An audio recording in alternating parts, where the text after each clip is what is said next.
market is resilient but not easy. Carry is attractive but spread are compressed. And dispersion is high, so selectivity is key. Ladies and gentlemen, welcome. Today I have the pleasure introducing you to Vincent Ollivier, co-PM of our European credit strategies. Welcome. How would you describe the credit environment so far this year? Thanks, Peter, and good afternoon, everyone. So basically, I would use just one word to describe this environment, which is the word resilience.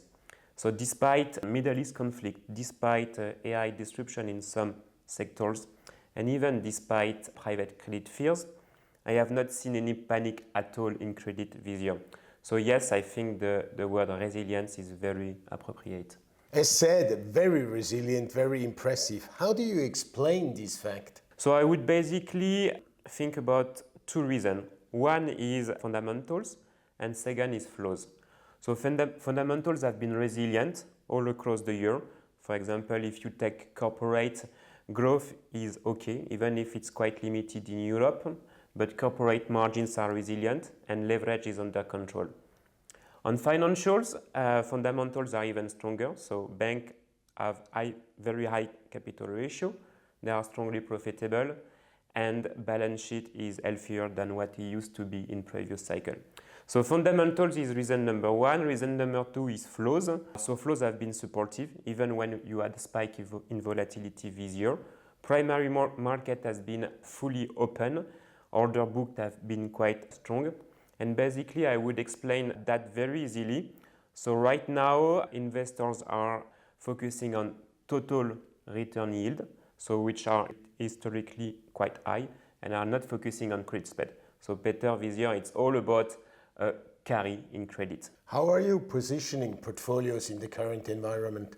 So that's a good question. So we just say that fundamentals are supportive, flows are supportive, volatility is quite low. So all in all, it can be quite tempting to run high beta trades.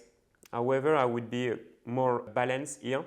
So indeed, below the surface, you have a quite high dispersion. So for example, Peter, you can do the exercise of plotting the double B spread and the triple C spread and looking at the gap between these two spreads, and you will see that historically we are on a quite high level. So this basically should tell something to investors that dispersion is high and you need to be selective. So going back to your question about how I would build my credit portfolio, so on corporate, you have plenty of good names, plenty of good opportunities, but you need to be selective as some issuers can quickly move into distress territory. I mean, we saw it this year with a few cases. On financials, I would be more comfortable running higher beta trades. So for example, focusing on smaller and more regional banks and not only national champions. And finally, on structured credit, I would focus on triple B and double B tranches, which for me are the sweet spot right now in terms of risk reward.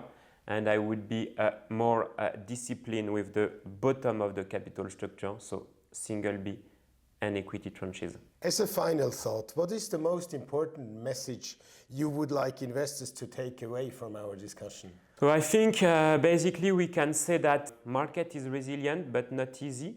Carry is attractive but spread are compressed, and dispersion is high, so selectivity is key.